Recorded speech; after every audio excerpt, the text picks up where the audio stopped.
দেবপুর আলামিন ইসলামী যুব সংস্থার উদ্যোগে 2 দিনব্যাপী তাফসীরুল কোরআন মাহফিলের প্রথম দিনের শেষ অধিবেশনে সম্মানিত সভাপতি হযরত উলামায়ে কিরাম, মুরব্বিয়ানে আযম, নেককার দিনদার মুসলমান ভাইরা,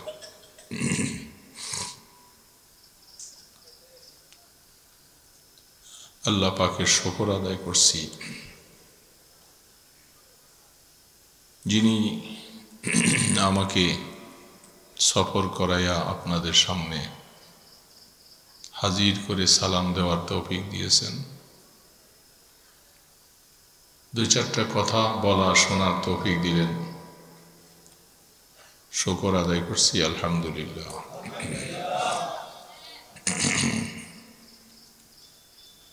মুফতি দেলোয়ার সাহেব বড় মানুষ, আলোচনা করে চলে গেছেন, আরো প্রোগ্রাম আছে সম্ভবত। আমি আসলে শারীরিক অসুস্থ হয়ে যাচ্ছি দিন দিন খুব বেশি। প্রোগ্রামগুলি এখন না যাওয়ার মতো অবস্থা, খুবই অসুস্থতা, সারা শরীর ব্যথা, হাঁটতে পারি না একটা কদম দিয়ে, ধরে ধরে কোনো রকম হয়তো একটু যাই গাড়িতে বসাইয়া দেয়, সেখান থেকে ধরে নামাই, আবার ধরে উঠি, এই অবস্থা শরীরের। এরপরও অনেক জিম্মাদারি, জাতীয় জিম্মাদারি, জাতীয় প্রোগ্রাম, এই প্রোগ্রাম সেই প্রোগ্রাম, নিজের মাদ্রাসার প্রোগ্রাম, এগুলি সব কিছু করে নিজের স্বাস্থ্যে অনুমতি দিচ্ছে না।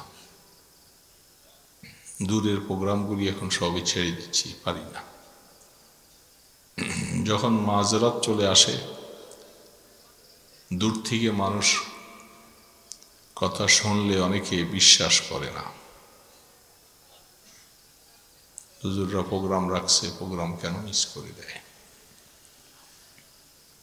কিন্তু মানুষের যখন মাঝরাত চলে আসে, স্বাস্থ্যে যখন অনুমতি না দিবে, তখন আপনি সব জায়গার মধ্যে আপনি জবান খেলাপি হয়ে যাবে। তখন আপনি কি করবেন? যেহেতু আমাদের মধ্যে ধোঁকাবাজ হিসাবে সমাজের মধ্যে অনেক মানুষ মিথ্যা কথা বলে,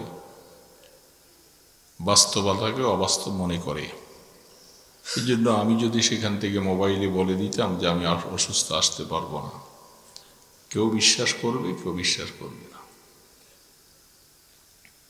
এটা আমাদের একটা রোগ। ইন্না বাযাজ জান্নি ইসমুন, আল্লাহ পাক কোরআনে বলছেন, তোমাদের অনেক ধারণা গুনাহ।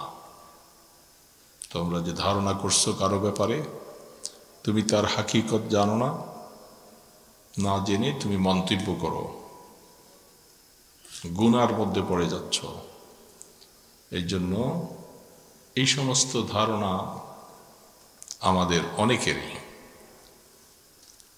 কোরআন নিষেধ করেছে ধারণা করাতে। হাকিকত জানো, বাস্তবতা জানো।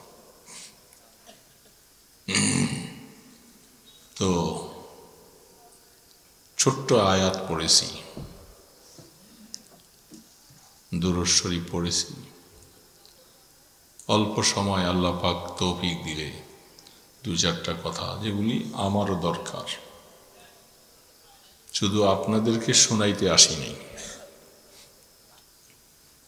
যিনি কথা বলেন সেও হেদায়েতের মুহতাজ, কারণ এখন সময় শেষের দিকে চলে আসছে। ডাক আসবে, যেতে হবে। কি বলেন? কারো কোনো ক্ষমতা এখানে? স্বাভাবিকভাবে আমাদের দেশের সিস্টেম হলো, যারা বয়োজ্যেষ্ঠ হয়ে যায় এরা আস্তে আস্তে করে ডাকে চলে যায়। জওয়ানদের কিছুদিন হায়াত পাওয়ার আশা, তবে কোনো সিউরিটি নেই। তো সেই হিসাবে আমি অনেকখানি মাহফিলে গেলে যিনি সদরে জলসা থাকে, সভাপতি থাকে, আলেম হোক যাই হোক, সম্মানী ব্যক্তিকে একটা সম্বোধন করা হয়। 2 নম্বরে ওলামায়ে কেরামকে সম্বোধন করা হয়। 3 নম্বরে মুরব্বী যারা থাকে তাদেরকে সম্বোধন করি, এরপরে বাকি অন্যরা। আমি আজকেও 3টা সম্বোধন করেছি, খেয়াল করেন নাই। সভাপতি সাহেবকে সম্বোধন করেছি, 2 নম্বরে হযরত ওলামায়ে কেরাম। সভাপতি হিসাবে ওনাকে দেওয়া হচ্ছে, এটা সমাজের বাসিন্দা সকালে সম্মান দেয়, কিন্তু আসলে সম্মান পাওয়ার উপযুক্ত ওলামায়ে কেরাম। কি বলেন আপনারা? ওরা আমাদের থেকে সম্মানিত কেউ নাই। অনেক সময় আমরা এই কথাটা মানতে কষ্ট। ওলামায়ে কেরাম, হুজুর আপনারা ওলামা আলেম, আপনারা আপনাদের জাতি ভাইয়ের প্রশংসা করলেন। আসলে এখানে জাতি নিয়ে শব্দ নাই। ওলামায়ে কেরামকে আল্লাহ সম্মানিত করেছেন, এই জন্য ওলামায়ে কেরাম সম্মানিত, তাদেরকে সম্বোধন করে কথা বলা হচ্ছে। তারপরে মুরব্বীরা যারা আছেন, যারা বয়োজ্যেষ্ঠ হয়ে গেছে, মুরব্বীদেরকে সম্মান করা, এটা আল্লাহ রাসূল নির্দেশ করেছেন। মান লাম ইউআক্কির কাবীরানা, যারা মুরব্বী হয়ে গেছে, বয়োজ্যেষ্ঠ হয়ে গেছে, তাদেরকে সম্মান করতে আল্লাহ রাসূল বলছেন। কে বলছেন? সেই হিসাবে আমিও আমার আলোচনার মধ্যে বসলে মুরব্বীরা যারা থাকে তাদেরকে সম্মান দিয়ে কথা বলি। এরা সম্মানিত মানুষ, কর্তব্যের খাতিরে নিচে বসছে সেটা আলোচনার সুবিধার জন্য, নতুবা ওনারা সকলে সম্মানিত মানুষ। সেখানে আলেম গায়রে আলেম শব্দ আল্লাহ রাসূল বলেন নাই, বয়োজ্যেষ্ঠ মুরব্বী যারা তাদের কথা বলছে। মুরব্বীদেরকে সম্মান দিয়ে কথা বলা, এখন তো এই সমাজের মধ্যে এই শব্দটা চলে গেছে। মুরব্বীদেরকে সম্মান দিয়ে কথা বলার আদবটা অনেকটাই কমে গেছে। মুরব্বীদেরকে সালামও দেওয়া হচ্ছে না, রাস্তায় হেঁটে চলে যাচ্ছে, সালাম দেয় না, অথচ তাদেরকে সালাম দেওয়া বলা হয়েছে। তো বাকি ওলাদেরকে পরে সম্বোধন করেছি। ওলামায়ে কেরামকে আল্লাহ পাক সম্মান দিয়েছেন, আমরা সম্মান দিলে কোনো ক্ষতি আছে? আমরাও তাদেরকে সম্মান দিব, চাই সে আমার আপন হোক অথবা পর হোক। ভৌগোলিক দিক থেকে কে নোয়াখালী, কে ঢাকার, কে কুমিল্লার, এটা দুনিয়াতে চলার জন্য একটা সিস্টেম। আখেরাতে কোনো পরিচয় নাই। নোয়াখালীর মানুষের সাথে একরকম মোয়ামেলা হবে, কুমিল্লার মানুষের সাথে আরেক রকম, ঢাকার মানুষের সাথে আরেক রকম, এরকম হবে। কিয়ামতের ময়দানে শুধু পরিচয় হবে ঈমানের পরিচয়। কি বলেন? ঈমানের পরিচয়। ইন্না আকরামাকুম ইনদাল্লাহি আতকাকুম, আল্লাহ পাক কালামে বলছেন তোমাদের মধ্যে সবচেয়ে দামি মানুষ কিয়ামতের ময়দানে যে যত বেশি ফরেজগার হবে সে আল্লাহর কাছে তত দামি হবে। হ্যাঁ, কোন দেশের মানুষ, তুমি কি কত যোগ্যতা, এগুলি দেখবে না, আমল দেখবে, তাকওয়া ফরেজগারি দেখবে। বুড়া হয়ে গেছে তাকওয়ার উপরে, ফরেজগারির উপরে, উনি অনেক বড় পুরস্কার পাবে। এই জন্য আল্লাহ সুবহানাহু ওয়া তাআলা আমাদেরকে ঈমানের উপরে রাখছেন এখন, এটা আল্লাহর শুকর আদায় করা দরকার। বলি আলহামদুলিল্লাহ। ঈমানের উপরে হায়াত শুরু হয়েছে, ঈমানের উপরে যৌবন শেষ হয়েছে, এখন ঈমানের উপরে বার্ধক্য চলতেছে। যে বার্ধক্যটার শুরু ভালো, মধ্যম সময়টাও ভালো, শেষটাও ভালো। হায়াতের তিনটা অবস্থা। নাবালক অবস্থার হায়াতের হিসাব নেই, এটা গণার বাহিরে। যারা নাবালক আছে, বালেগ হয় কত বছরে? আপনাদের নোয়াখালীর মানুষ আলেম ভাইরা কিছু বলেন না, আমি আমার বাবাজিদেরকে জিজ্ঞাসা করছি কত বছরে শরীয়তে বালেগ হয়? এই হিসাবটা জানেন নাই আলেম ভাইরা, কেউ কিছু বলবেন না।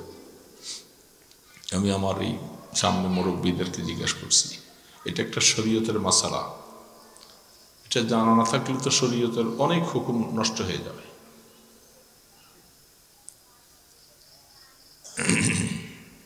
আমরাও তো ওই সময় থেকে বালেগ হইতে হইতেই বুড়া হয়েছি। শরীয়তের মাসালা হলো 15 বৎসরে বালেগ হয়,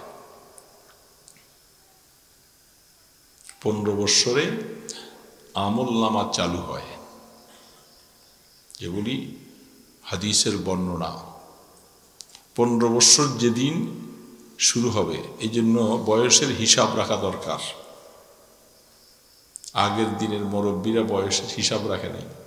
জিজ্ঞাসা করলে আমরা বলতে পারি না যে পুরো বয়সটা কোন মাসের কত তারিখে জন্ম হয়েছিলাম। ঠিক জাকাতের মাসালায় যেরকম দিন তারিখটা হিসাব রাখতে হয়, একদিনও যেন আগপিছ না হয়, কারণ একদিনের কারণে শরীয়তের অনেক মাসালা বেশকম হয়ে যাবে। লক্ষ টাকা ঢুকছে অথবা লক্ষ টাকা বের হয়ে গেছে, এরকম হিসাব করে জাকাত দেওয়া হচ্ছে না।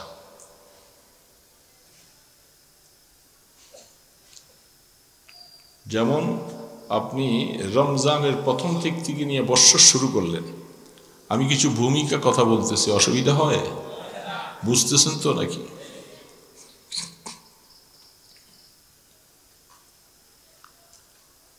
দুই একজন জোয়ান যাইতেছ কেন, বাইরে ঘুরতেছে কেন? বসো, আলোচনা শেষ হয়ে গেলে। আগের জন্য তো বুড়াই ছিল, অনেক সময় অনেক জায়গার মধ্যে জুয়ানরা বয়ান করে গেলে কিছু জুয়ানরা উঠে যায়, তারপরে বুড়া আসলে বুড়ার সাথে উনসিয়ত কম, জুয়ানরা জুয়ানের দিকে মাইল বেশি।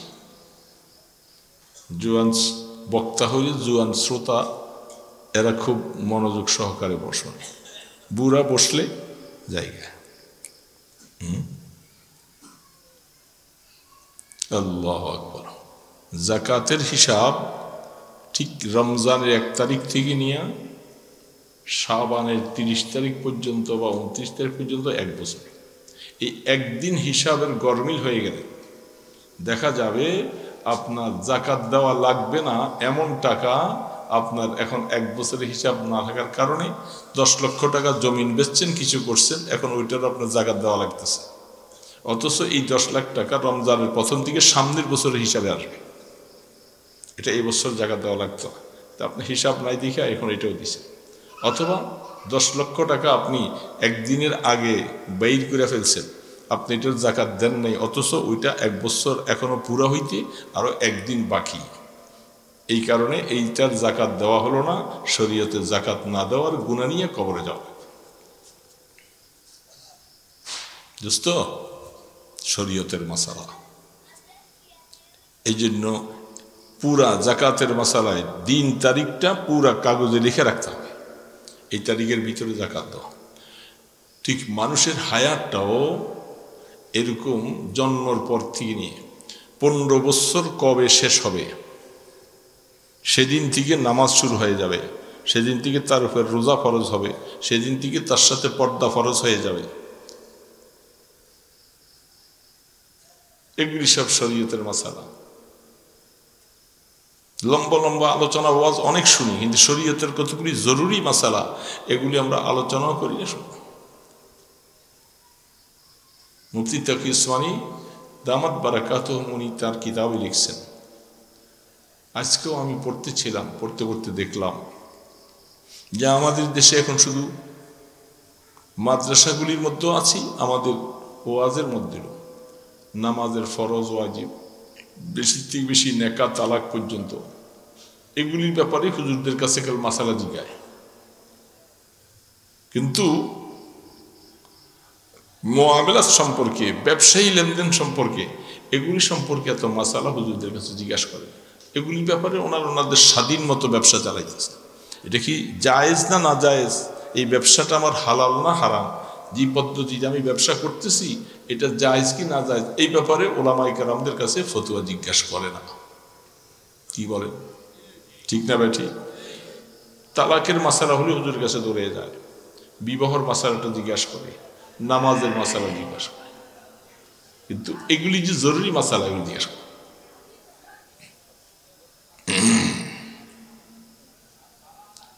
ওইখানে মনে হয় কারা জানি আবার ওয়াজ আরেকটা মিটিং বৈঠক বসছে না, এরা এরা এখানে তামসা মনে করছে। এটা একজন মানুষ দূর থেকে 150 কিলোমিটার দূর থেকে সফর করে আসছে, আর আমরা পাশে বসে বসে এখানে আড্ডা খেলাইতেছি। সময়ের দাম নাই এবং এই মজলিসেরও দাম নেই তাদের কাছে, তাদের আওয়াজ কানে আসে। ওরা আফসুস, এটা কোরআনের সাথে এহানত হয়, কোরআনকে বেজ্জতি করা হয়, মুসলমানদের সাথে ঠাট্টা বিদ্রুপ করা হয়। এটার পানিশমেন্টটা এখন কেউ দিবে না। পানিশমেন্ট উপরওয়ালায় যখন দিবে, কারো বাবার ক্ষমতা নেই, ফিরিয়ে রাখতে পারবে না পানিশমেন্ট হিসাবে। কারণ আল্লাহর কোরআনের সাথে বেয়াদফি করলে আল্লাহ পানিশমেন্ট দিয়ে দেবে। কোরআন যেখানে আলোচনা হয়, হাদিস যেখানে আলোচনা হয়, সেখানে নীরব নিস্তব্ধ হয়ে কোরআন শুনতে হবে। আল্লাহর কোরআন বলতেছে আনসিতু, খুব নিরিবিলি শুনো। যারা ভালো না লাগে এরা দূরে যেয়ে কথা বলবে, কোরআনের সাথে যেন সমস্যা না হয়, যেটা আবু জাহাল করত। আল্লাহ রসুল যখন কোরআন তেলাওয়াত করতেন, আবু জাহাল বলতো তোরা দলবল নিয়ে হাততালি দিবি, হাতে ধমক দিবি, ঢোল বাজাবি, যেন মোহাম্মদের কোরআন যেন শোনা না যায়। কোরআন শরীফ বলছি, আমি বলি নাই। যারা এই জামানার মধ্যে কোরআনের আলোচনা শোনাকে ব্যাঘাত ঘটায়, তারা নামে মুসলমান হলো, ওরা খাসলত হলো আবু জাহালের। এরা আবু জাহাল মার্কা, ওদের সাথে ওই রকম মুআমালাটাই হবে যেরকম আবু জাহালের সাথে হয়েছিল। লা তাসমাউ লিহাযাল কুরআন ওয়ালগাউ ফীহি লাআল্লাকুম তাগলিবুন।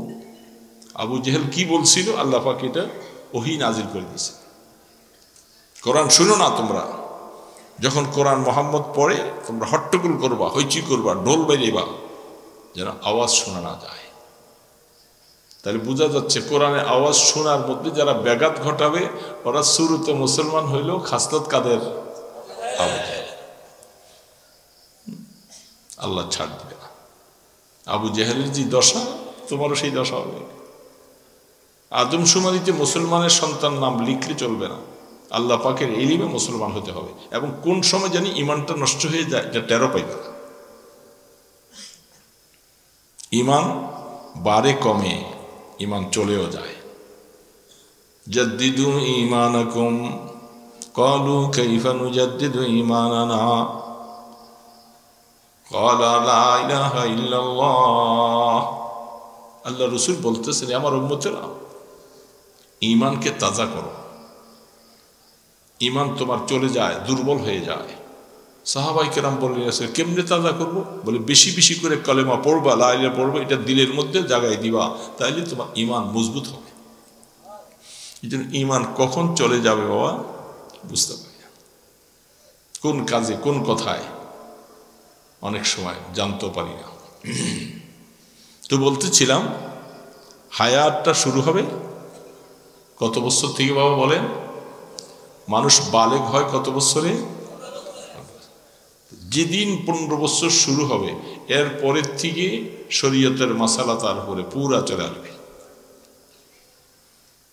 এতদিন ঘরের ভিতরে বেপরদায় চলছে, বাবির সাথে দেখা করেছে, খালাতো বোনের সাথে মামাতো বোনের সাথে দেখা করেছে, 15 বছর বয়স যেদিন পড়ে গেল সেদিন থেকে আল্লাহ পাকের বিধান হলো এখন আর যাদের সাথে তোমার দেখা করা শরীয়তে জায়েজ নেই তাদের সাথে তুমি সরাসরি দেখা করতে পারবে না। এই মাসালা আছে আমাদের দেশে? নাই, নাই। মামাতো ভাই, খালাতো ভাই, ফুফাতো ভাই যত আছে সবার সাথে, ভাবির সাথে দেখা, সব কিছু। 15 বছর বয়স, এখন ছোট মানুষ। এই ছোট মানুষের সাথে আবার কিসের পর্দা? ভাবি বলতেছে আমার ছোট ভাইয়ের মতো। আল্লাহ পাক বলে না, আল্লাহ রসুল বলছেন আলহামুল মৌত, দেবর কি মৃত্যুর মতো মনে করো। রহমতে দো আলম হাবিবি কিবরিয়া সরকারে দো আলম মোহাম্মদ রসুল্লাহ সাল্লাল্লাহু আলাইহি ওয়াসাল্লাম। সবাই তো বললেন না। এটা মনে করছে হুজুর বলছে, আমাদের কি? যখনই রসুলের নামটা যখন আসবে কি বলবো? মনে থাকবে জীবনের জন্য, যতদিন বেঁচে থাকি ততদিন এটা।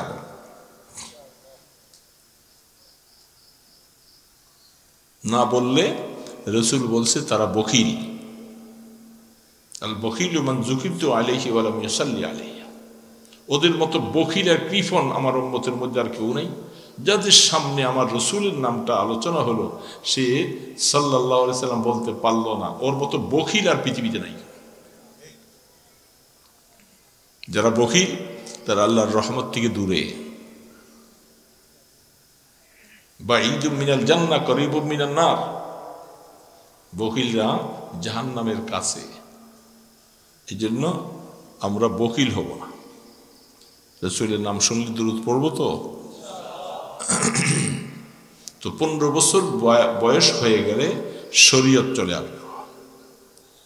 এখন সবার সাথে শরীয়ত। রাসূল বলছেন দেবরদেরকে, এই ভাবিরা দেবরদেরকে মৃত্যুর মতো ভয় করো। রাসূলের কথা। আর আমরা বলতেছি হ্যাঁ, দেবরের সাথে দেখা সাক্ষাৎ আশি তামসা না করলে সেটা কেমন হয়। হ্যাঁ, মায়ের রাগ হয়ে যায়, অনেকের রাগ হয়ে যায়। আমার ছোট বাচ্চা, ছোট ছেলে, এই জন্য ভাবির সাথে দিল লেগে হাসি তামসা করে। কি আছে না নাই সমাজে? বেপরদগির সাইলাব চলছে, জেনার সাইলাব চলছে এই সমস্ত রাস্তাঘাটে অবস্থা। এখান থেকে জেনা, এখান থেকে সব কিছু।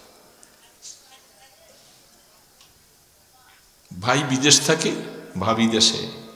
আহা, দেবরের সাথে তার দেহর মিলন ঘটে। এরকম ঘর একটা দুইটা নয়, শতে শতে হাজার হাজার ঘর জেনার রাস্তা খুলে গেছে। আল্লাহ পাক বলে আরে ভূমিকম্প সামান্য একটু দেখাইছি, সামান্য একটু দেখাইছি।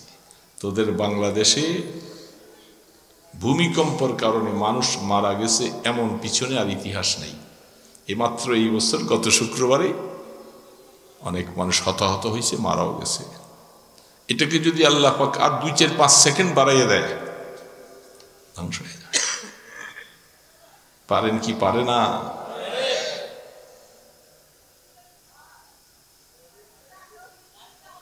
গত শুক্রবারে আমি জুমার আলোচনায় বলছিলাম, সকাল 10:30টার পরে ভূমিকম্প হয়ে গেল। আমার তো মনে হচ্ছে যে আজকে মসজিদে মানুষ জায়গা দেওয়া যাবে না, কারণ সব মানুষ দলে দলে মসজিদে চলে আসবে। যারা গত সপ্তাহে জুমা পড়ে নাই এরাও বলছে যে বাবারে আর বাঁচা যাবে না, এই জন্য চলো সবাই মিলে জুমায় মসজিদ চলে যাই। কই না, সেরকম তো দেখলাম না। মানুষ দেখি পাশেই, হ্যাঁ, পার্কের মধ্যে বিকালবেলায় কি আনন্দ অবস্থা, নারী পুরুষদের কি অবস্থা, কোনো সামান্যতম একটু হ্যাস অনুভূতি নাই। আল্লাহ পাক যে বিল্ডিং এর নিচে ফালাইয়ে দেশটাকে সব ধ্বংস করে দিতে পারতেন, আল্লাহ পাক একটু চোখের পাশে দিয়ে চলে গেছে, চোখটাকে বাঁচাই দিয়েছে। বলি না আমরা অনেক সময়, উষ্টা খাইয়া পড়ছে, এটার মধ্যে লাইয়া চোখটা বাইচে গেছে অল্পতে। আল্লাহ পাক বলেন অল্পতে বাঁচাই দিলাম, আর একটু মাত্রা বাড়াই দিলে তোদের অস্তিত্ব খুঁজে পাওয়া যেত। কোটি কোটি টাকা সম্পদ সব কিছু নিয়ে।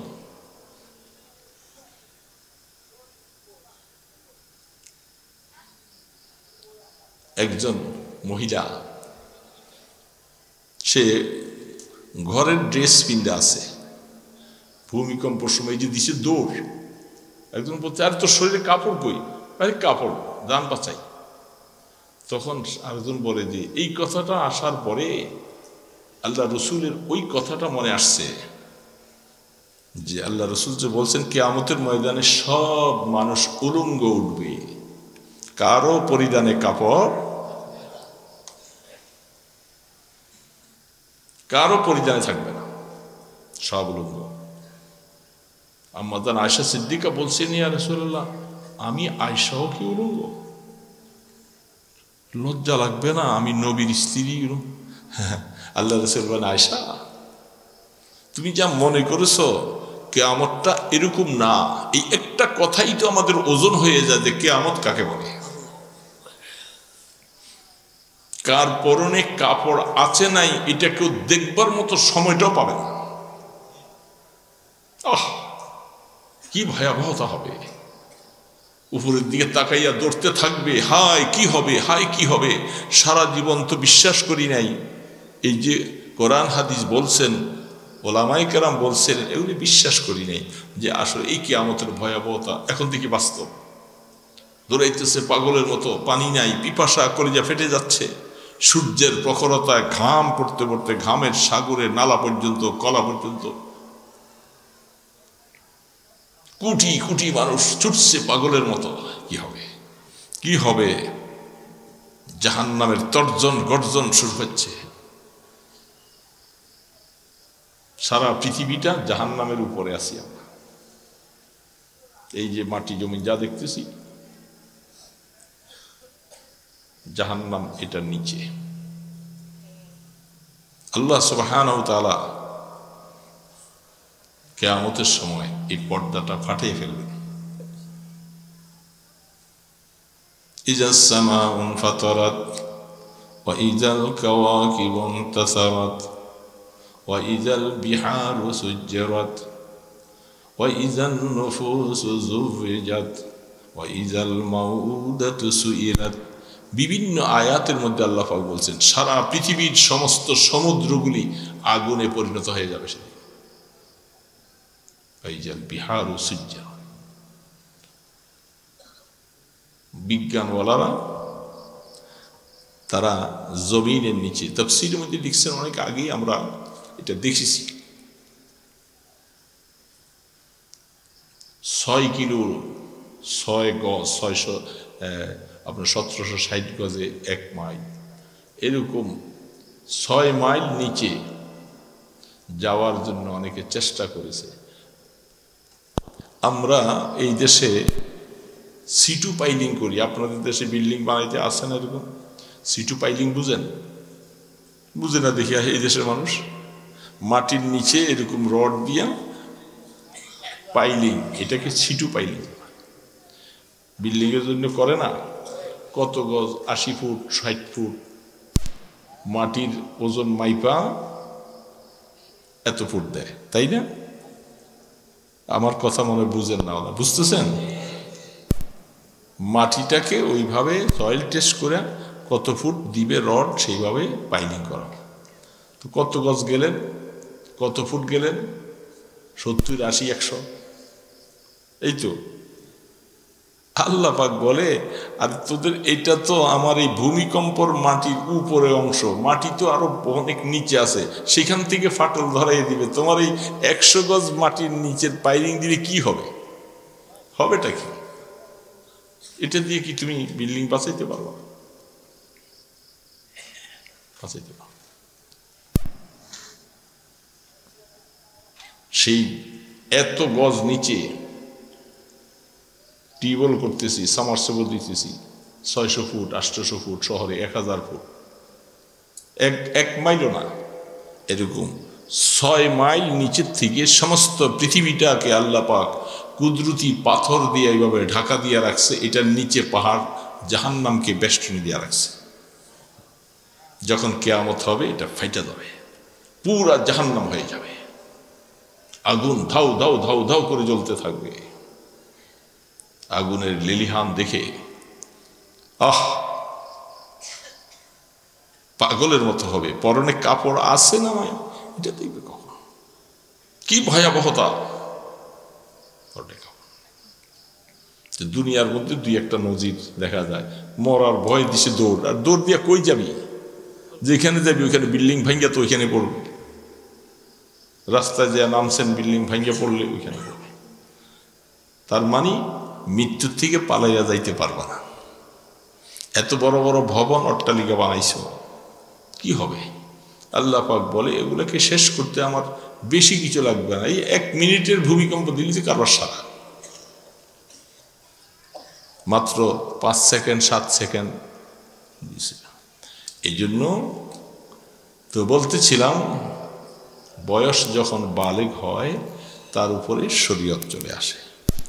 এখন থেকে আর রোজা কাজা করা যাবে না। এতদিন বলছে, আমরাও বলছি ঠিক আছে, বয়স হয়নি এখন, রোজা রাখলে রাখুক, দুই একটা অনুশীলন করুক। যেদিন থেকে 15 বছর হয়ে গেছে এখন আর মায়া নাই, এখন রোজা রাখতেই হবে। রোজা না রাখলে এখন পানিশমেন্ট হবে। এখন তার উপরে তার সম্পদ থাকলে জাকাত ফরজ হয়ে যাবে। না বালক থাকলে এখন বালেক হয়েছে, এতদিন এতিম ছিল, এতিমের সম্পদের উপর হাত দেওয়া যায়নি, না বালক থাকা পর্যন্ত এতিম। আমাদের দেশে বলে না এতিম এতিম সব, কত বছর পর্যন্ত? এই 15 বছর বালেক হয়ে যাওয়ার পর দিয়ে সে এখন আর এতিম নেই। এখন সে তার মালের হিসাব আসবে, তার মালের জাকাত আসবে, তার মাল খরচ করা যাবে সব কিছু, এর আগ পর্যন্ত এতিম। তাহলে 15 বছরের সাথে জীবনের অনেক মাসালা চলে আসে, অনেক মাসালা চলে। এখন হজ করলে তার হজটা ফরজ আদায় হবে। নাবালক অবস্থায় অনেকে বাবার সাথে হজ করতে যায় না, বালেগ হলে তাকে হজ করা লাগবে যদি হজ ফরজ হয়। এই জন্য তাহলে বোঝা যাচ্ছে, আমি বলতেছিলাম কেরামান কাতিবিন, 2 জন সম্মানিত লিখক আমার কাঁধে আছে, আপনার কাঁধে আছে? সবাই তো বললেন না, অনেকের কাঁধে নাই। এই ছোট বাচ্চাদের নাই না, এখানে নেই। এটি তো একটু বুঝাইতে চাচ্ছে, ছোট বাচ্চাদের নাই, কারণ তার আমল নামা এই লেখা শুরু হবে 15 বছরের পর থেকে। মাসালাগুলি জরুরি মাসালা বুঝে রাখেন। 15 বছর বয়সের আগে তার কেরামান কাতিবিনের লেখা এখনো শুরু, এখন তারা মুক্ত। ভুল করলে মাফ, কোন গুনাহ করলে মাফ, সওয়াব যদি করে এটা হিসাব হয়। আল্লাহ কত মেহেরবান দেখছেন। 15 বছর বয়সের আগে বাচ্চা হাফেজ হয়ে যায়, অনেক সময় আছে না? এই কয়েকদিন ধরে পাগড়ি দিতেছি বিভিন্ন মাদ্রাসা অনুষ্ঠানে, এই 10 বছর 12 বছরে হাফেজ হয়ে যায়। যে গতকাল পরশু এইভাবে পাগড়ি অনুষ্ঠান চলতে থাকে। 10-12 বছরে হাফেজ, একটা পাইলাম 8 মাসে হাফেজ, 6 মাসে হাফেজ। কি আজীব কথা, 6 মাসে 30 পারা কোরআন শরীফ হাফেজ। আল্লাহ কি ব্রেনটা দিছে। একটা আয়াত মুখস্থ করতে যাই এখন আর পারি না, এই যে 3-4 দিন ধরে পড়তেছি, এই পড়ি ভুলে যায়। আর এরা 6 মাসে কোরআনে হাফেজ হয়ে গেছে। এখন কত হাজারবার পড়ছে এক একটা আয়াতকে, এমনি কি আর মুখস্থ হয়েছে? পড়তে পড়তে পড়তে পড়তে মুখের ফেনা এসে যায়। তাহলে সওয়াব হয়েছে কি হয় নাই? তার আমল নামায় কত সওয়াব। আল্লাহ পাক বলতেছেন তুই গুনাহ করলে তোর গুনাহ মাপ, যেহেতু এখনো আমল নামা চালু হয় নাই। এই যে হাফেজে কোরআন হইলা, সওয়াব করলা, আমল করলা, এগুলোর সওয়াব সব তোমার মা বাবার আমল নামায় দিয়ে দেওয়া হয়। সুবহানাল্লাহ। দেখছেন আল্লাহ পাক বলে ইনসাফ হলো। এই সন্তান মা বাবার হক আর কি আদায় করবি? তোকে পেটে নিয়ে তোর মা যে কি কষ্ট করেছে, পৃথিবীতে আসতে মার জীবনটা শেষ হয়ে যায়, তারপরে পালতে দেয়া কত কষ্ট। রাত্রিবেলা মারে শান্তিতে ঘুমাইতে দেই নেই, বাবা হিসাবে এক পাশে ঘুমাইয়া রইছি, কিন্তু এই বাচ্চা মা দুধ খাওয়ার জন্য রাত্রে কতবার যে চিৎকার করছে, কাঁদছে, মা বেচারি ঘুম যাইতে পারে না। কি ঠিক না ব্যাঠিক বলেন? ঘুমাইসা গেছে, বাচ্চার চিৎকারে মা উঠে তাড়াতাড়ি বাচ্চাদের দুধ দিতেছে। তাহলে মার যে এহসান পৃথিবীতে কেউ দিয়ে শেষ করতে, আপনাকে দেশের মানুষের পারবে মনে হয় না, এই এহসান কেউ দিতে পারবে না। আল্লাহ পাকের কোরআন বলছে আহসিনু মান আহসানাল্লাহু ইলাইহি, তোমার উপরে যে এহসান করেছে তুমি তার এহসানের প্রতিদান দাও। কিন্তু এইখানে এহসানের প্রতিদান দেওয়ার কোনো সুযোগ নেই।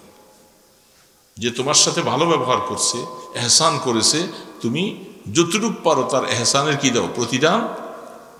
বুঝতেছেন কথাটা? আম্মাজান আয়েশা সিদ্দিকা রাদিয়াল্লাহু তাআলা আনহা যেহেতু কোরআন বলছেন যে তোমার সাথে ভালো ব্যবহার করলো তুমি তার ভালোর প্রতিদান দাও, তোমার সাথে উপকার করলো তার উপকার প্রতিদান দাও। একজন ভিক্ষুক মহিলা আম্মাজান আয়েশা সিদ্দিকা রাদিয়াল্লাহু তাআলা আনহার কাছে আসছে। আয়েশা হাত পাচ্ছে, ওনারা যা আছে, যেহেতু হাদিসের মধ্যে আছেন যে একটা খেজুরের চিলকা হইলেও খালিয়াতে ফিরেই না দিও, হলো বেশে কেতামরাতি। আম্মাজান আয়েশা বলেন তাকে কিছু দিছে, সে চাইছে আমি তাকে কিছু দিছি, তাহলে আমি ওই ফকিরের উপরে কি করলাম? এহসান করলাম। বুঝতেছেন তো কথা? ফকিরের উপরে কি করছি? আমি এহসান করছি, দয়া করছি। ফকিরনি বেচারি এটা পাইয়া সে দোয়া দিল, জাযাকিল্লাহ, আল্লাহ আপনাকে উত্তম প্রতিদান দুক। এই দোয়াটা করছে। আম্মাজান আয়েশা বলে হায় হায়, এতক্ষণ তো আমি ছিলাম, অত আমার উপর আরো বাইরে গেছে, সে আবার উল্টা আমাকে এহসান প্রতিদান দিয়ে দিল। পাল্টা আম্মাজান আয়েশা বলেন, তিনি বলেন আমিও তার জন্য প্রতি উত্তরে আবার বললাম জাযাকিল্লাহ, আল্লাহ তোমাকেও যেন উত্তম পুরস্কার দান করে।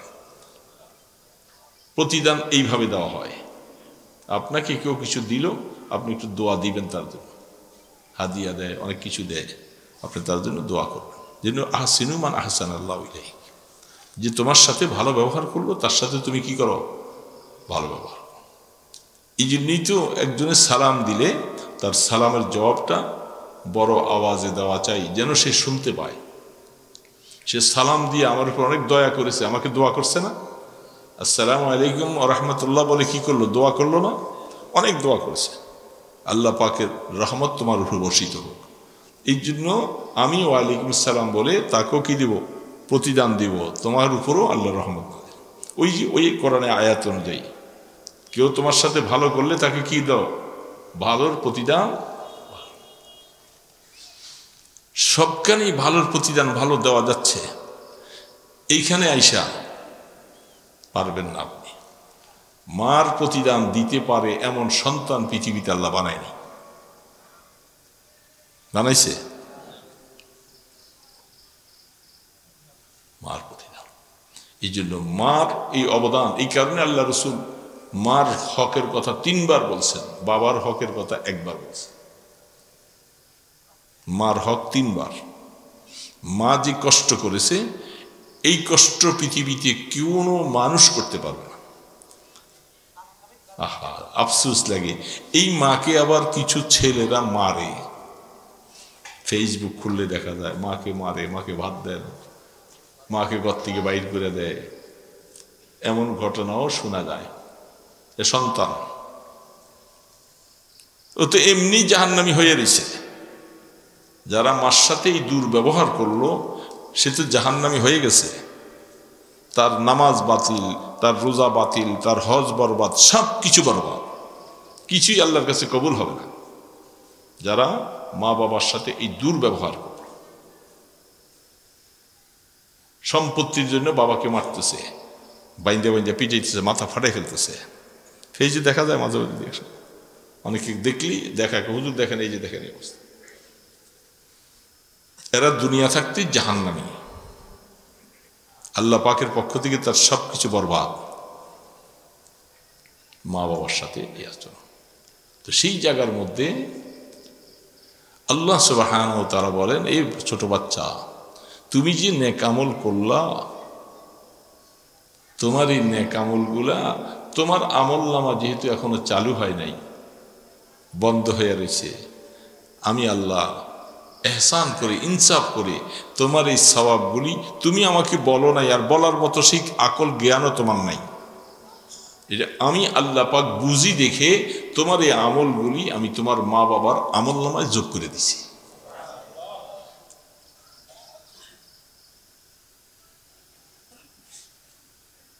কি বলেন, ভালো হইল না মন্দ হইল? যখন 15 বছর শুরু হয়ে গেল, এখন ওই নাবালক বাচ্চার আমলনামা শুরু। সেদিন থেকে তার গুনাহ করলে গুনাহ, সওয়াব করলে সওয়াব লেখা, যত কথা বলবে যত কাজ করবে শুরু হয়ে গেল। সেদিন থেকে কেরামান কাতিবিন আমলনামা শুরু হলো। এখন থেকে নিয়ে সে আল্লাহ যতদিন বাঁচে, এই সময় থেকে আমি এই কথাটা বলতে যাই, এত কথা বলছি, এবার কথাটা বলি, যে কথাটা বলার জন্য এখানে গেলাম। ওই যে বুড়া মানুষ কথা বলছি, বুড়া বয়স হয়ে গেছে, এই 15 বছর বয়সের থেকে তার হায়াতের মূল চাবিকাঠি শুরু। 15 বছর বয়স থেকে এখন 22, 23, 25, 30 যৌবন। এই সময়টা 15 বছর বালেক থেকে সে এখন যুবান চলছে। এই সময়টা যখন পার হয়ে যায়, তখন আস্তে আস্তে বার্ধক্যের দিকে উপনীত হয়, বুড়া হয়ে যায়, কমজোর হয়ে যায়। হাদিসের মধ্যে দেখেন, কোরআনের তাফসীর আল্লাহ পাক যা বলছেন এটাকে তাফসীর করতেছে। যারা নাবালকের পর থেকে বালেগ হওয়ার পর থেকে সে তার হায়াতটা 50, 60, 70 বছর হয়ে গেছে, সে ইচ্ছা করে গুনাহ করে নাই, ইচ্ছা করে নামাজ ছাড়ে নাই, ইচ্ছা করে রোজা ছাড়ে নাই, এরকম হায়াতটা যারা কাটাইয়া বয়স হয়ে গেছে তার এখন 70 বছর, 80 বছর, এই বুড়ারা আছেন এখানে। এই বুড়াদের এই কথাটা বলতে যাই আমি এতক্ষণ পিছনে গেছি। এই বুড়াদেরকে কি বলতেছেন আল্লাহ পাক, আল্লাহ রসুল বলছেন, সুসংবাদ শুনে গেছে। যারা এই বালেগের পর থেকে নিয়ে তোমার হায়াত 60, 70, 80 বছরে পৌঁছে গেলা, তোমার নামে 2টা সার্টিফিকেট আল্লাহ পাকের তরফ থেকে লেখা হয়। হুয়া আমিনুল্লাহি ফিল আরদ, হুয়া আসিরুল্লাহি ফিল আরদ। ফেরেশতাদের পক্ষ থেকে আল্লাহ ঘোষণা দেয়, এই লোকটার আমলনামায় লিখে দাও, সে আমার একজন বিশ্বস্ত বান্দা। এই 15 বছর বয়স থেকে নিয়ে এই পর্যন্ত বালেগ হওয়া পর্যন্ত এবং বুড়া হওয়া পর্যন্ত সে কোনোদিন আমার সাথে গুনাহ করে নাই এবং আমার নাফরমানি করে নাই।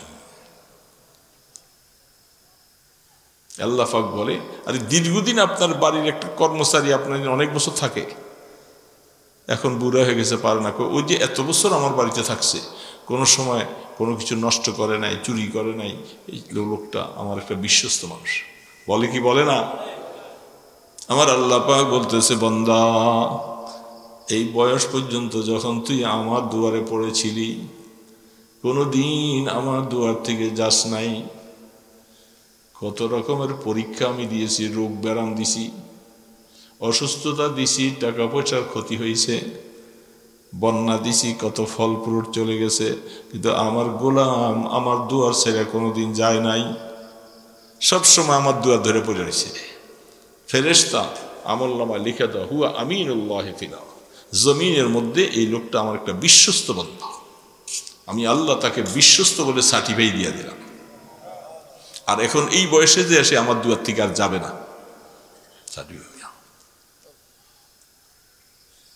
যেমন হাদিসের মধ্যে আছেন, উহুদের যুদ্ধে যারা শরীক হয়েছে আর বদরের যুদ্ধে যারা শরীক হয়েছে, আল্লাহ রসুল ঘোষণা দিয়ে দিলেন কোরআনে আয়াতের মাধ্যমে, তোমাদের আগের পিছের সব গুনাহ মাফ। সুবহানাল্লাহ, তো আসতে বলছেন, মনে করতেছে এটা এই সাহাবীদের কথা না, বলছে আমাদের কথা তো বলে নাই, এই জন্য সুবহানাল্লাহটা আসতে বলছে না। আর এই সুবহানাল্লাহটা বললেও অনেক লাভ হবে।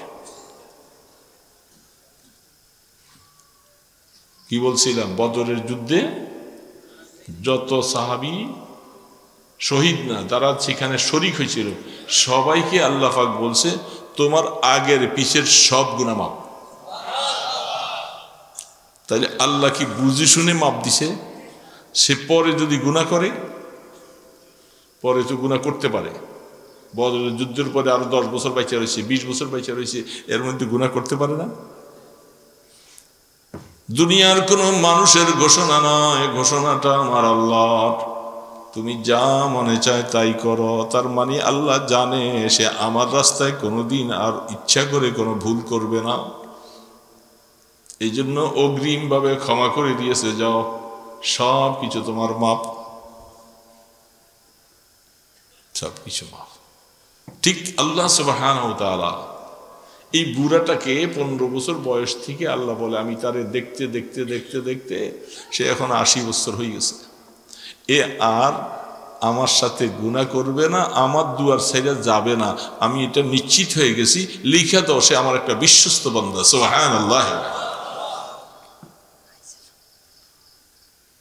দুনিয়ার মধ্যে সে আছে একটা জেলখানার কয়েদির মতো, মনে হচ্ছে কখন আল্লাহ ডাক দিবে যামু, আর এখন দুনিয়া ভালো লাগে না, জেলখানার মতো আছে, থাকতে ভালো লাগে না। কিরে বাবা, ঠিক না ঠিক বলেন? এই দুইটা সার্টিফিকেট তাকে দেওয়া হয়। বয়স 80 শেষ, 90 ক্যাটাগরিতে পড়ছে।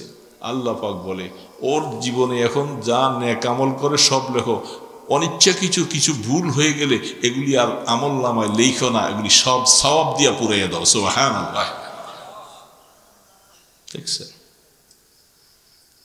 তবে শর্ত হইল ওই যে বালেগের পর থেকে হায়াতটা আল্লাহর মন মতো চালাইতে হবে। তাই এই পুরস্কার পানেওয়ালা মানুষ খুব কম। কারণ আমাদের একটা জীবন আমরা কাটাইছি, এই কেউ 40 বছরে যায় নামাজি হয়েছে, কেউ 50 বছরে যাইয়া, কেউ 30 বছরে যায়, আর আগে সব উল্টাপাল্টা চলছে। ঠিক না ভাই, ঠিক বলেন?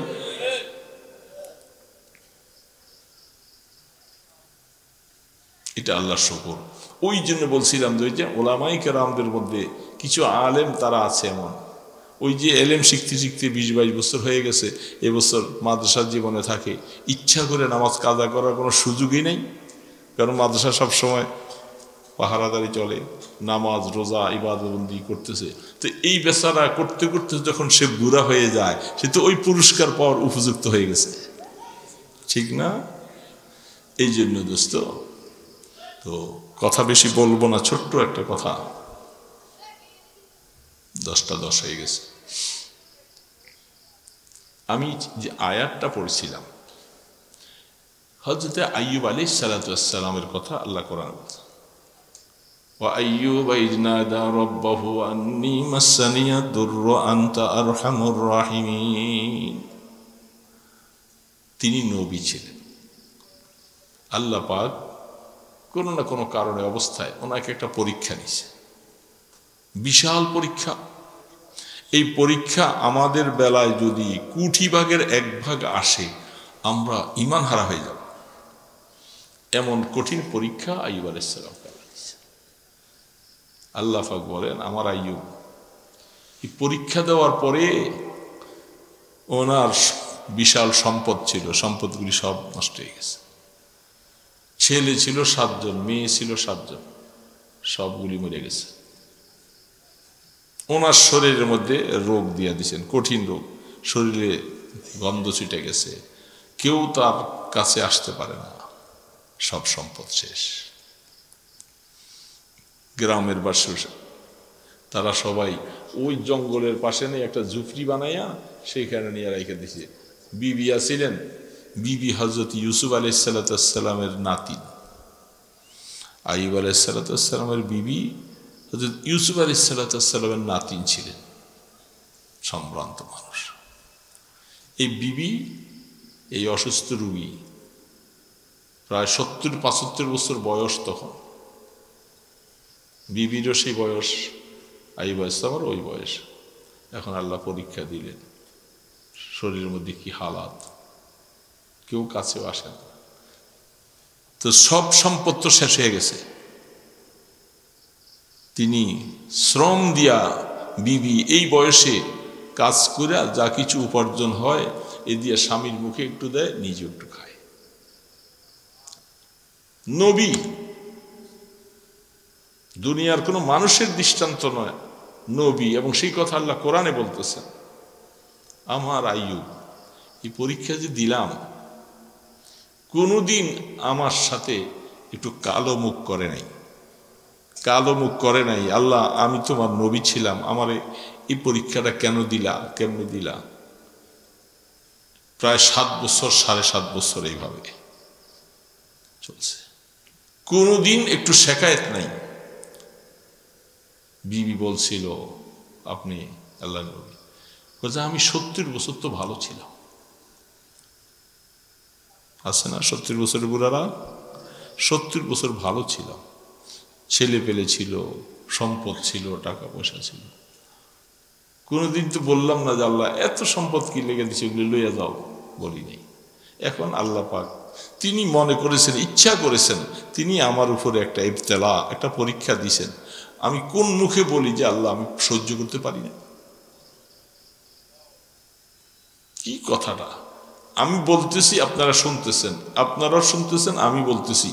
অবস্থাটা আমাদের কাছে এই কথাটা তত মূল্যায়ন নাই, কারণ আমরা এখানে এরকম পরিস্থিতির মধ্যে পড়ি নাই, ঠিক না?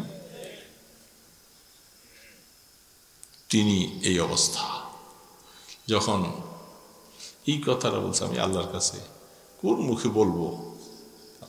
আল্লাহ যেমনি রাখছে আমাকে, এই অবস্থা আলহামদুলিল্লাহ।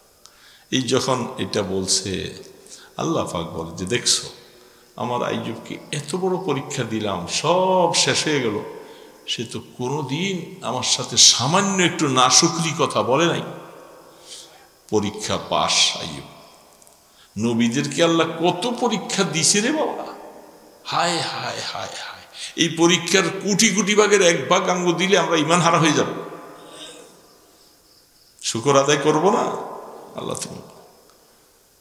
তারপরে দোয়া আছে, ওয়া আইয়ুবা ইয নাদা রাব্বাহু আন্নী মাসসানিয়াদ দুররু ওয়া আনতা আরহামুর রাহিমিন। দোস্ত এই কথাটা বলি, শেষ দোয়া করব। এই কথাটা আমি এই কথা বলতেছি, আমিও যেন, আমি বিভিন্ন অসুস্থ রোগে আছি, সমস্যা, প্যারালাইসিস হয়ে গেছিলাম, বিছানায় শুয়ে পড়ছিলাম, হুইল চেয়ারে কোনো রকম চলছি, তো অনেক কিছু। এরপরেও আল্লাহ যে এখনো উঠাইছো, একটু চলতেছি, কথা বলতেছি, নামাজ পড়ি, তোমার ঘর মসজিদে যাই দৌড়ি। আল্লাহ কি শুকর আদায় করবো তোমার? তুমি তো এরকম বিছানার মধ্যে শোয়া রাখো নাই। তোমার পয়গম্বর যখন এই কথাটা বলছিলেন, আল্লাহ আমাকে অনেক মুসিবত আক্রান্ত করছে, আপনার নাম আরহামুর রাহিমি, এতটুক কথাই শুধু বলছে। আল্লাহ আপনি আরহামুর রাহিম, আপনি দয়ালু। আল্লাহ পাক বলে এত বছর পরীক্ষা দেওয়ার পরে আইয়ুব এখনো বলতেছে আমি নাকি দয়ালু, আমি দয়ালু। আল্লাহ পাক বলতেছেন, হাযা বারিদুম মুগতাসালুম বিহ, এই জিবরিল যাও আমার আইয়ুবের পায়ের পাশে একটু ঘষা দাও। ঘষা দিতে দিতে, এরি দিয়ে ঘষা দিলে নিচের থেকে আল্লাহ কুদরতি পানি উঠে দিছে। বাহ, কুদরতি পানি উঠছে। আল্লাহ পাক বলছে আইয়ুবকে বলো, হাযা, কোরআন শরীফ বলছি আমি, কিচ্ছা নয়, হাযা বারিদুম মুগতাসালুম বিহ, এই ঠান্ডা পানিটা তাকে একটু খাইতে বলো আর একটু গোসল করতে বলো। অসুস্থ মানুষ এই পায়ের পাশে উঠতে পারে না, যাইতে পারে না, এখান থেকে একটু কোষ করে পানি খাইছে আর একটু শরীরে মাইছা দিছে। আল্লাহু আকবার, আল্লাহ। মুহূর্তের ভিতরে আইয়ুব আলাইহিস সালাম পুরা এই যে দীর্ঘ 7 বছর এত অসুস্থ, সব সুস্থ হয়ে গেছেন। সুবহানাল্লাহ, সুস্থ, একেবারে সুস্থ, 30 বছরের যুবকের মতো সুস্থ। সেই আল্লাহ কি আজও আছে? আছে। তার উপরে আমাদের ইয়াকিন আর বিশ্বাস এরকম হওয়া দরকার, এরকম ইয়াকিন আর বিশ্বাস হওয়া দরকার। সুস্থ। জিবরিল জান্নাত থেকে একটা পোশাক নিয়ে আমার আইয়ুবকে পরাইয়া দাও। জান্নাতের পোশাকটা নিয়ে আইয়ুব আলাইহিস সালামকে পরাইয়া দিছে। মাশাআল্লাহ, 30 বছরের দুলার মতো, সেই 30 বছরের জোয়ান যুবক। কোরআন বলতেছে ফাস্তাজাবনা লাহু ওয়া আতাইনাহু, আল্লাহ পাক বলে আমি তার দোয়া কবুল করেছি, আমি তার সমস্ত যে সন্তানগুলি মারা গেছে সমস্ত সন্তানগুলোকে আমি জিন্দা করে দিছি। সুবহানাল্লাহ বলবেন না মুসলমান? আকল হয় না। 7টা মেয়ে 7টা ছেলে জিন্দা করে বাবার সামনে পাঠিয়ে দিয়েছেন। যার সম্পদ শেষ হয়ে গেছিল আল্লাহ সব সম্পদ আবার দিয়ে দিছে। ও আতাইনা মিসলাহু, এবং আল্লাহ পাক বিবিকে এত শক্তিশালী বানিয়ে দিয়েছেন স্বামী স্ত্রী হিসাবে, আবার এতগুলি সন্তান আল্লাহ পাক হওয়ার মতো ক্ষমতা দিয়েছেন। ও আতাইনা মিসলাহু।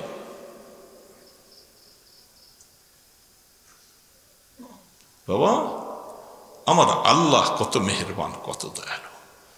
পরীক্ষা একটু দেয়, তারপরে যখন কোনোদিন নাশুকর হব না, সবর করব। আল্লাহ বন্যা দিছে, এটা দিছে, সেটা দিছে, কত কিছু হয়েছে, কোনোদিন আল্লাহ পাকের গোলামি ছাড়ব না, পারবো না, কোনোদিন গোলামি ছাড়ব না। আল্লাহর দুয়ারে পড়েই থাকবো, খাওয়াইলেও পড়ে থাকবো, না খাওয়াইলেও। অসুস্থতা দিল আলহামদুলিল্লাহ, সুস্থতা থাকলেও আলহামদুলিল্লাহ। পারবেন না বাবা? পারবো না সবাই? এই সবকটা মনে রাখি। মাঝখানে কয়েকটা কথা বলে দিছি, বালেগ না বালেগের অবস্থা বলছিলাম। আল্লাহ পাক বাকি হায়াত যে কতদিন রাখেন, আল্লাহর কাছে কোনোদিন মুসিবত চাইবেন না, দিলে নাশুকরি করবেন না, দোয়া করবেন আল্লাহ আমি তো কমজোর মানুষ, আমি কমজোর মানুষ, আল্লাহ তুমি আমাকে পরীক্ষা দিলে তো আমি সহ্য করতে পারবো না। তারা তো নবী ছিলেন, নবীওয়ালা ইমান ছিলেন, আমরা দুর্বল মানুষ, আমাদেরকে এত কঠিন পরীক্ষা দিলে আমরা ইমান হারা হয়ে যাব, আল্লাহ আমাদেরকে এমন পরীক্ষায় ফালাইও না। এগুলি আল্লাহর কাছে বলা জায়েজ, বলবো না ইনশাআল্লাহ। আল্লাহ পাক আপনাদের এই কষ্ট মেহনত এতক্ষণ বসে রয়েছেন, আল্লাহ যেন আমাদের সকলের এই মেহনতকে যেন কবুল করেন। আস্তাগফিরুল্লাহ আল্লাযী লা ইলাহা ইল্লা হুয়াল হাইয়ুল কাইয়্যুম ওয়া আতুবু ইলাইহি। আস্তাগফিরুল্লাহ আল্লাযী, কি আবার কি বাস আলহামদুলিল্লাহ। তো অনেকের টাকা পয়সা দোয়া সবার জন্য হবে, আর বলা লাগবে না আপনি। যারা টাকা পয়সা দিছে, যারা অসুস্থ আছে, এই কথাই তো এতক্ষণ বলছি, সবার জন্য দোয়া। যারা টাকা পয়সা দিছে, এত সুন্দর প্রোগ্রাম করার সুযোগ দিছে, তো তাদের এহসানের দোয়া দেওয়া দরকার না? এগুলি তো ওয়াজ করিয়ে ফেলেছি আমি সব কিছু। তাদের এই অর্থের উসিলে আজকে এত সুন্দর প্যান্ডেল হয়েছে, হুজুররা আসছে, কত কিছু হয়েছে, তো তারা যেহেতু ভালো কাজ করছে, ওই কোরআনে আয়াত অনুযায়ী তার ভালোর প্রতিদান দিতে হবে। জাযাকাল্লাহ, আল্লাহ তাদেরকে যেন উত্তম বদলা দান করেন।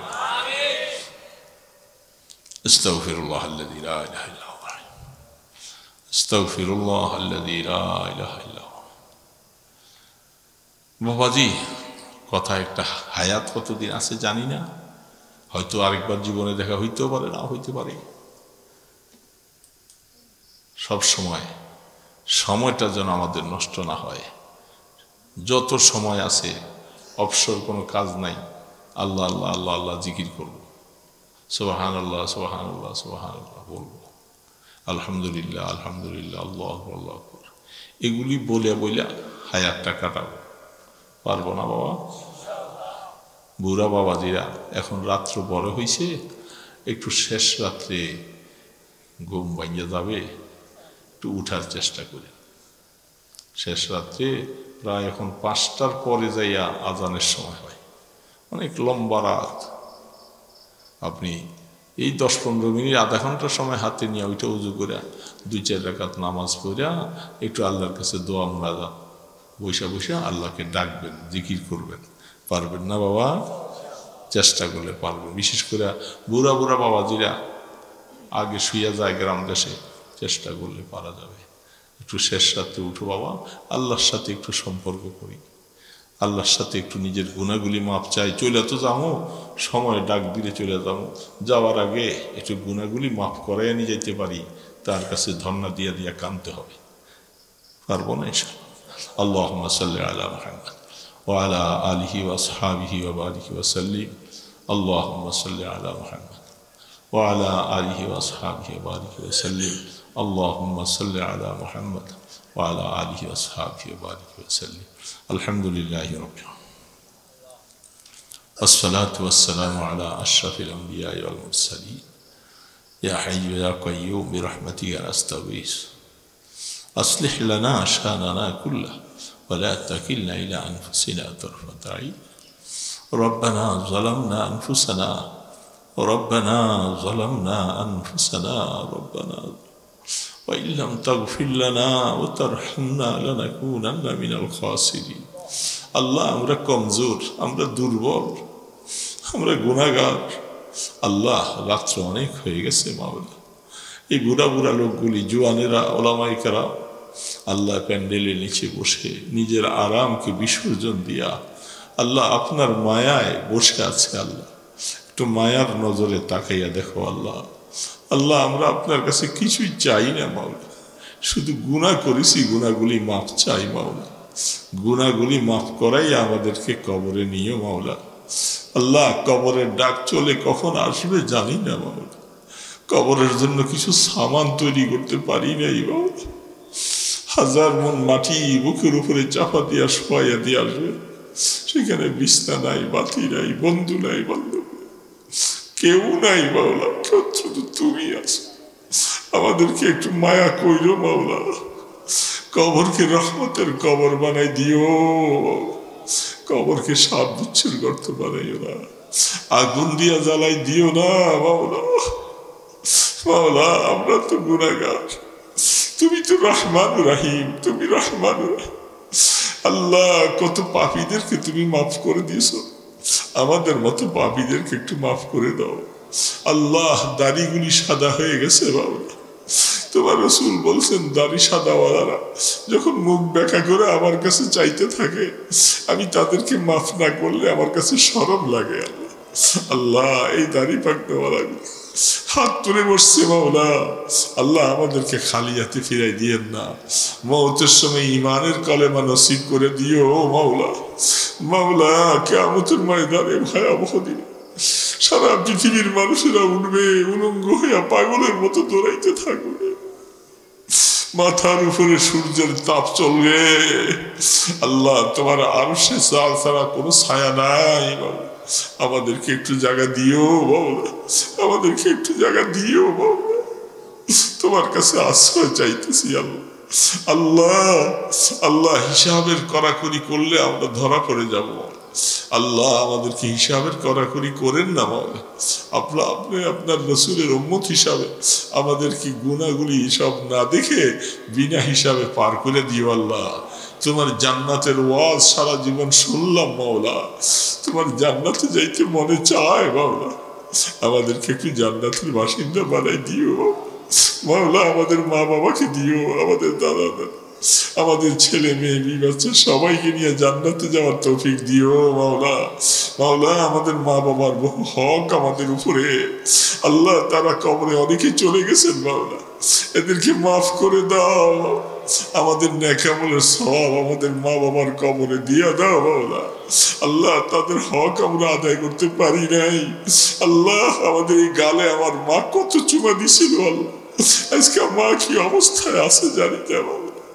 আল্লাহ তুমি আমাদের মা বাবাকে একটু আদর কইরো মাওলা, একটু আদর কইরো মাওলা। কিয়ামতের ময়দানে একসাথে বানাইয়া জান্নাতে নিও মাওলা। মাওলা আমাদের ছেলে মেয়েগুলোকে দিনদার বানাও, নামাজি বানাও, যুবকগুলোকে নামাজি বানাও, তোমার পথে ফিরে আসার তৌফিক দাও আল্লাহ। সমস্ত বেনামাজি ছেলেগুলোকে নামাজি বানাইয়া দাও, মসজিদের দিকে যাওয়ার তৌফিক দাও আল্লাহ। দয়া করে মেহেরবানি করে অসুস্থদেরকে শিফা দান করে দাও। যারা আমরা অসুস্থ আছি আপনার কাছে শিফা চাই আল্লাহ। আমাদেরকে মুসিবত দিয়ে আপনি পরীক্ষা নিয়েন না আল্লাহ, আপনার পরীক্ষা পাশ করার মতো যোগ্যতা আমাদের নাই আল্লাহ। যারা এই মাহফিলের জন্য টাকা পয়সা দিয়েছে, খাটনি খাটিয়েছে আল্লাহ, সবার দানকে কবুল করো, উত্তম বদলা দান করো আল্লাহ। এলাকার মধ্যে রহমতের হাওয়া চালু করে দাও, পুরো এলাকার মধ্যে তোমার রহমত বিরাজ করে দাও আল্লাহ। আল্লাহ তোমার গজব থেকে এলাকাকে হেফাজত করে রাখো আল্লাহ। আল্লাহ এই মাহফিলের উসিলায় ঘরে ঘরে দিনী পরিবেশ কায়েম করে দাও। আমার মা বোনদেরকে মাফ করে দাও, তাদেরকে আবেদা সালেহা বানিয়ে দাও আল্লাহ। আল্লাহ মেহেরবানি করে আমাদের দুরুদ সালামের হাদিয়া সোনার মদিনায় পৌঁছাইয়া দাও। আপনার হাবিবের তোফাইলে আপনার ইসমে আজমের উসিলে আমাদের দোয়াগুলি কবুল করো। সাল্লাল্লাহু তাআলা আলা খায়রি খালকিহি মুহাম্মাদি ওয়া আলা আলিহি ওয়া আসহাবিহি আজমাইন বিরহমাতিকা ইয়া আরহামার রাহিমিন।